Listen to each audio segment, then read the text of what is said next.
I'm Nikki Fogden-Moore, and this is SuperLeaders, the podcast, the playbook for peak performance in a world powered by AI, where we align human potential with a modern digital landscape for leaders at home and with your teams, giving you the tips, tools, and insights to create true, sustainable success. The ultimate combination: healthy, wealthy, happy, and wise. Let's dive in. Hi guys, welcome back to the show. I'm Nikki Fogden-Moore, your host. We've done a new season off the back of my new book called SuperLeaders. As a result of that, I have been searching out for individuals that I just think really practice what they preach and are great examples of taking leaps of faith, continually being able to take risks, be agile. I want to welcome to the show Jodie Nelson. Jodes, you're here in Surfside, California. I'm sitting in Noosa, Australia. This is so cool. You look very Yellowstone. Welcome to the podcast. Thank you. I know I have my wooden office here. Thanks for having me. I'm excited. Before we started recording today, I said, what's one thing you want to take away from this episode together? And you said to me, encourage people to take calculated risks. What is the drive behind that? The drive behind that for me personally is just that none of the good stuff in my life has ever happened within my comfort zone. It's all happened outside of that window. I know comfort zone is kind of like cliche, but I do really think that the good stuff happens when you take calculated risks, you trust your instincts, and you let go of the fear of failure. One of the things I read on your LinkedIn profile is that you have a core talent for narrating impactful stories. That's a really beautiful gift because at the end of the day, regardless of everything going on, human significance is one of the core values that is going to be essential in our world. What isn't on your LinkedIn bio is your surfing history. Can you please fill the gap in? Because one of the things that got you into this position is the fact that you were one of the pioneers of surfing. That's a great point. Usually when I talk about my career, it all starts when I was 12. I always say surfing found me, I didn't find surfing. Once surfing found me, I could never let go. From that point on, I realized I could do what I'm passionate about. You can actually make a living and a career out of something you're passionate about. I realized that there's a small percentage of people on this planet that get to do that. I was competing internationally by the time I was 15. I turned pro by the time I was 18, or 19. I would have gone a little bit earlier, but I had my son when I was 19 and then went professional. Also one of the biggest blessings in my life because it also taught me to push through fear and the unknown and doing something big and scary and committing to that. That really just set the stage for okay, I can do what I love and get paid for it. I knew at that point, once I started getting paid to surf, I was never going to settle for anything less than being passionate about what I do. If I'm not passionate about what I'm doing, I probably shouldn't be there. People aren't going to get the best out of me. I'm not going to be my best version of myself. After my surfing career and I got into production, I went from surfing to sideline reporting to then surfing got into the X Games and realized it's the human stories that matter. My new goal was just as long as I'm doing sports and storytelling, I'm happy as a clam. You said that surfing chose you. I know people listening and watching to this are probably going, well, why 12? Just very quickly, could you just touch on why? Did it like a wave come out and grab you? Were you with some friends? What was the setting where it just, you got the bug? Yeah, as a 12-year-old, I was doing all the things, all the sports, all the instruments, everything. I was doing junior lifeguards, which is like our version of surf life saving over here. One of the days they said, if you swim around the pier, you can ride the soft tops. That was the first time I ever stood up on a wave or surfed. I just got the bug. And from then on, I came home and begged my parents to take me to Huntington and buy a board. And I said I'd work all summer to pay it off. And I just went out every single day and taught myself. One of the things that I often get asked with peak performance coaching is, do we believe that's a built in our DNA, that drive and curiosity mindset? Or is that something that you can kind of attain? It just kind of is already there when you're born and you look back and you realize all these moments that you've been a super leader since you were like 5 or something. Do you think you were always like that? Whether it was a science project or an instrument or surfing, there's that competitiveness? I just vividly remember when I had my eye on the prize of surfing, that's when like everything else just disappeared. It's tunnel vision. I don't really know any other way. I don't remember being that way before surfing, but I don't know any other way after surfing. That's how I've continued to live my life, no matter what it is, whether it's being a mom, being a surfer, being healthy, being a leader, whatever it is that I'm doing, like just have to have like goals and a purpose. And I need to be constantly striving and pushing myself. If I'm feeling stagnant, I get really antsy and I don't like being comfortable. As weird as that sounds, if I'm comfortable, it means I'm not pushing myself. Could we discuss this a little bit? I always tell entrepreneurs, or enthusiasm doesn't mean less intellect. Often consistency and enthusiasm trumps talent. How you talk about drive and success, I firmly believe we need to reframe and encourage that type of momentum because it's a passion driver. So this athlete mindset that you have, do you think that's a mental strategy you were born with, or have you consistently evolved the strategies to also take that to business as well now? I've always evolved it over time. I also was freelance for a long time, and that is that hustle mentality. That's just kind of all that I've ever known, and that's just how I operate in my job. Now, I will say that someone like me then going into corporate is interesting because things don't move as quickly as I would like them to at times. A lot of patients that are involved, and it is a different type of team building and bringing people along. And sometimes you get to that point where it feels like it would just be faster if you did things yourself as opposed to waiting for people to catch up. I have been learning a lot the last 3 years. Beginning of last year was delegate and elevate. What I learned a lot was just empowerment is everything for your team. There have been times over the last few years where I've probably disarmed or disempowered my team by taking over and just trying to get things done a little bit quicker. I think a lot of founders and business owners completely relate to what you're saying. Did you have a mentor or someone helping you? You were self-aware enough to realize that the need for speed wasn't going to get what you wanted done. Some of it I was kind of forcing on my own. And then I also hired an executive coach and worked with an executive coach a little bit. And honestly, I'm not kidding. Some of your podcasts and your materials have been super helpful as well. The empowerment, integrity, and culture are the three words that I try and gravitate towards with my leadership and strive to. If I bring that to the table, I expect that from my team as well. I truly believe with culture, one person can change and influence an entire organization. Obviously, the empowerment thing, that's probably been my biggest struggle. But as leaders, if you can master empowering your team, that's where like the good stuff happens. Could we just talk a little bit about that? There's a lot of foundational templates, elements, structure, organizational capability already built into the machine that you're part of. One of the known but unspoken things when we think about culture and leadership and empowerment is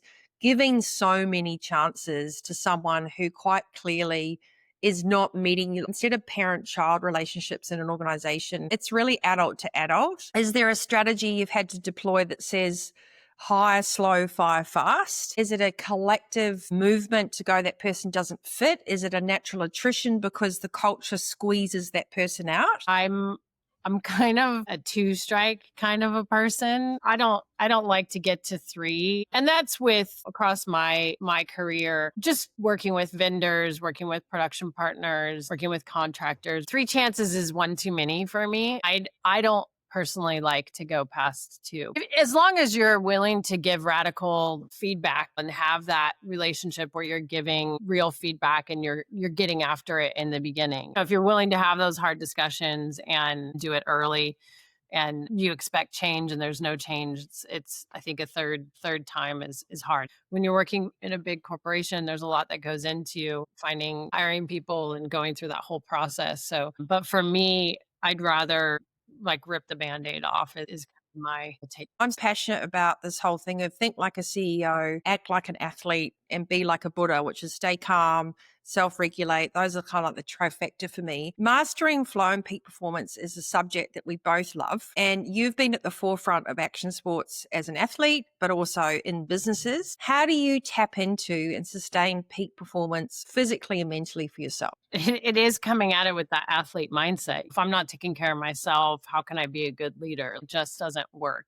I need to show up every day ready to go. That often means doing fun things, working out. And when I say fun, I mean surfing, like getting in the water, spending time with friends, getting off my screen, being in nature. That helps me perform better at work. It is being very diligent about the whole 360 approach of how are you filling your cup, making sure you're getting sleep, eating well, and taking care of your body. That way I can give my full self, with work. Just finding that balance is really important. Are there non-negotiables? I always talk about vital ingredients. There's just certain habits, there's certain things that are just make me the best version of myself. What are must-haves for Jodie? It's really just having that time in the morning to myself, whether it's a quick 30 minutes or longer. If I'm somewhere where I can go surfing, it's getting up early. I'm like a 5:15 kind of gal. It's just having that moment to myself, like not going straight onto my phone, and whether it's stretching or doing yoga or just focusing on breathing, or if I'm lucky enough to be somewhere where I can jump in the water, then that's the ideal scenario. And all of this makes you great at high stakes decision making. Even now today, everything's moving so much faster and high pressure environments like sports and media and business and yourself and your non-for-profit. What are your non-negotiables in making game-changing decisions, Jo? I love data and analytics and strategies. I have passion for storytelling, but I love to understand what the problem is and be able to unpack it and make decisions that are geared towards solving that problem. And if I have all the information and I've done the work, or, farmed out what those data points are, and the direction we need to head, where I'm the best prepared for making, high stake decisions. So I don't like to just wing it. Yeah. When you were talking about needing the information and that precision thinking, you might not have it all, but you'll have enough to decide when you're ready to go.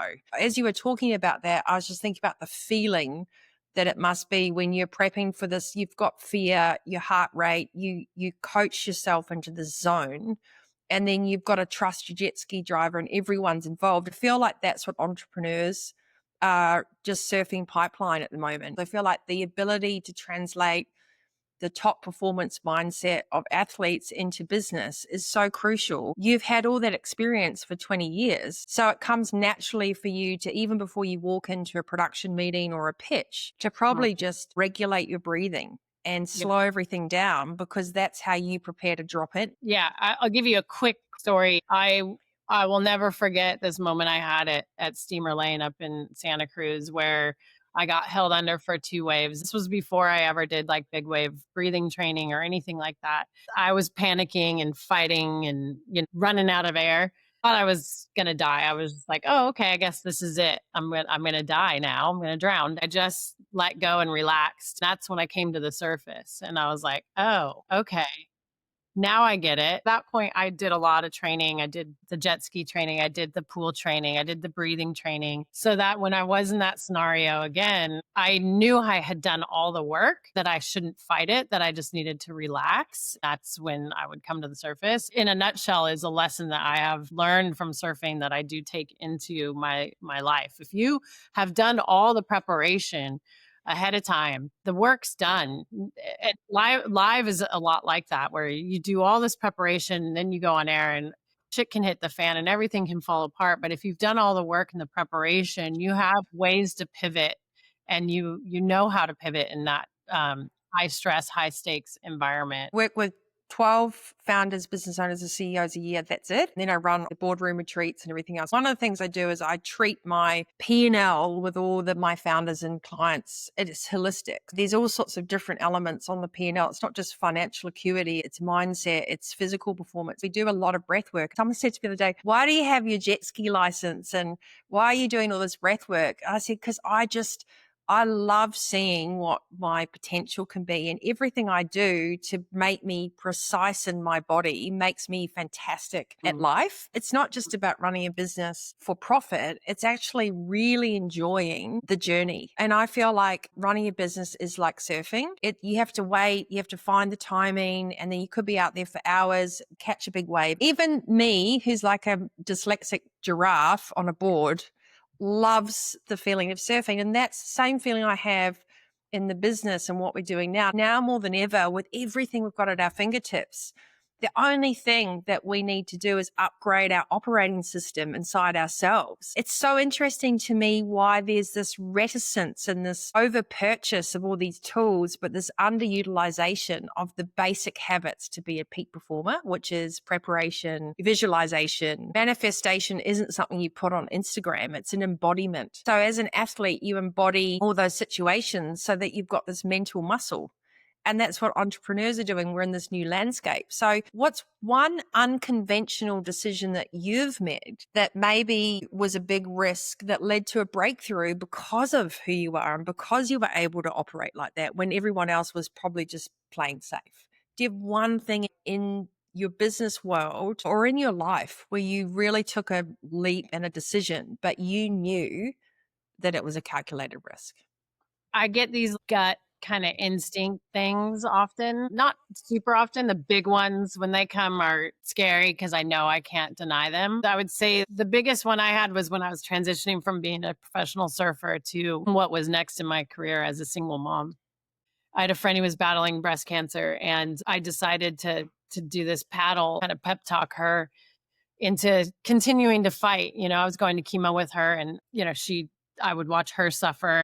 We had one of those friendships where she would really enjoy seeing me suffer. So I decided to set out to paddle from Catalina to Dana Point, which is a 30-mile paddle solo on a stand-up. It was something that was really big and scary that I had a good chance of failing at. It's not anything close to what she was doing with her cancer battle, but it would give her a chance to kind of cheer me on. When I made that decision, it was a lot of training and preparation. My family was like, "Why are you doing this? You need to be focusing on getting a job and putting food on the table." It was like, "Stop. Don't tell me what to do. I'm doing this. Nobody can tell me otherwise. This is happening. I have no choice. You're not going to tell me no." It's taking chances like that. I set out to raise $100,000. No woman had ever done that paddle solo. Everybody thought I was crazy. I probably should have been focusing on other things. Out of that, we had a whale follow me for 2 of the 9 hours of the paddle, and we raised $150,000 and got the front page of Yahoo, and all the national news went on the Ellen show. It's kind of those things that, had I just said, no, that's too intimidating, too scary, and I don't have time to do that, I would have never experienced all those things. Take those chances and do things for reasons that are outside of yourself. That's the biggest thing. I'm going to screenshot that statement because that is it. But you're not putting anything onto anyone else. Your drive is far greater and you've got no ego involved because it's just this purpose. Not everybody finds that unlocking. You got it at 12, you've got it at Red Bull, you've got it in your friendships. You're a beautiful friend. You dive deep in being there for people. I just love you sharing these really personal insights because your why is greater than the shoulds. I just think should is a word that to me needs to be eliminated. We should replace that word with could. What could you do? And not I have to, but I get to. And I feel like that mentality is such a game changer in the morning to anyone listening to this. If you're not waking up in the morning and going, I'm alive, let's get going, you're missing the point. You're missing out on the gift that it is today to actually be in the driver's seat. Gary Vee says this. Everybody said this. I keep saying this. Anyone that is on purpose will tell you this. Your perspective is everything. I just want to have 2 more things before we have to sign off. Being a pro surfer, having a child at 19, then going back onto the circuit, that is massive. Where did you find that radical self-belief, Jodes, to just do it anyway? I can imagine the judgment was so real and so scathing. Even today, we're not out of the woods with how people would love to have an opinion. Where did you find that radical self-belief? Was it for Taylor to go out there and go, I'm going to do this for my son? Was he your driving force? For sure, Taylor was my driving force. When you are responsible for another human, you can go 2 different ways. You can settle and do what you think you should do, or you can prove to yourself and your child that you can do anything. That's the route that I took. It wasn't in my plans necessarily to have a child when I was a teenager, but I just wasn't going to let that stop me. It really did just add more fuel to my fire. Not only was I a professional surfer, but I went to school and made my own major in sports marketing, management, and mass communications, and was a single mom while doing all of that. My parents, obviously supported. They helped me out with Taylor a lot, but I just didn't want to have any regrets. I just wanted to show what was possible, and not only just for me and my son, but like other women as well. But even physically, to come back and compete at that level, all the things that athletes have now to support them to be physically, mentally, completely at the top of their game, that wasn't there then. What's funny is I sought out my own trainers and coaches, and I had a mental sports psychologist coach. So that was before anybody was kind of really doing any of that. I've never been shy about asking for or going after external help. My dad was a very successful businessman, went on to get his MBA, and he ran a company of over 200 employees. That's kind of my inspiration too. It's like you can do anything with enough support, like you just have to ask for help, and you have to be serious about it, and you have to commit. Getting outside resource help, you're investing in yourself, you're investing in your future, you're investing in your dreams, your goals. If you had to distill all the success, your mindset, your leadership, your philosophy, yourself, in one single mantra, I know it's a big ask, what would it be? It's something that I preach, and it's going back to what we talked about in the beginning, which is all the best things in life happen outside of your comfort zone. I look back at my life, and the hardest moments were my best moments, from having my son to doing that paddle to taking a corporate job. It's like the most growth, it really comes in those difficult times. I know that there's the cheesy rainbows only come after the rain. I tend to not shy away from the difficult times, but lean into it and switch my perspective of what can I gain out of this. I think that's the best way to go through life. We're only here for a short time, and you can have a mediocre existence and a safe existence, and that's okay. I'm constantly wanting to contribute and be a beacon and have a purpose and have that passion. That's what drives me to get up in the morning. That's what drives me to be the best version of myself. If I'm elevating the people around me, then I'm doing something right. That's what I enjoy the most. I try and be an encouragement to people who are having a difficult time and help shift their perspective into understanding what blessings can come out of it, Yeah. So the attitude of gratitude. Yes. And curiosity over fear. I'd love to do some deeper episodes. I definitely want to talk more about longevity, peak performance, and this athlete mindset. There's already so many nuggets. Empowerment and your self-leadership and your ability to grow into looking at delegation with your teams is a really nice nugget to take away.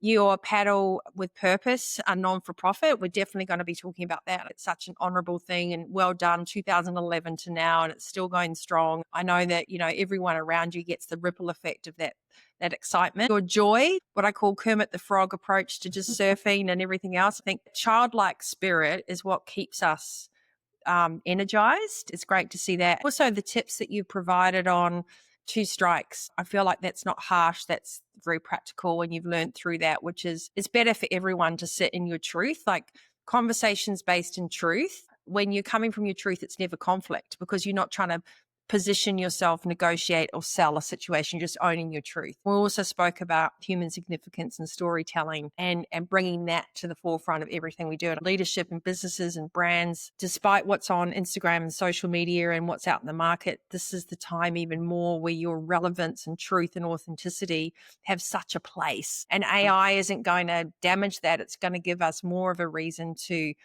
be more relevant and to be more honest and to spend more time and to create connections that really matter. You're doing that beautifully with your broadcasting too. Thank you. Yeah. I will say one last catchphrase that I do tell people a lot, but this is what I live by, which is your reputation is everything. You never burn a bridge, and you're only as good as your last, I say, project. Because if you did a great project 10 years ago, it's not really doing anything. You're only as good as your last project. So I live by that throughout my career as a freelancer and then also in-house. Those are really valuable things to think about when you're maybe in a disagreement with someone who you don't think matters. They're on a different team. You just never burn a bridge. Your reputation is everything. And, you can't rest on your laurels of something you did 10 years ago because No. we're always, we've got to continue pushing. That's great. I also love the fact it's never too late to go back to someone. I don't think it's ever too late to reopen something that maybe doesn't sit well, like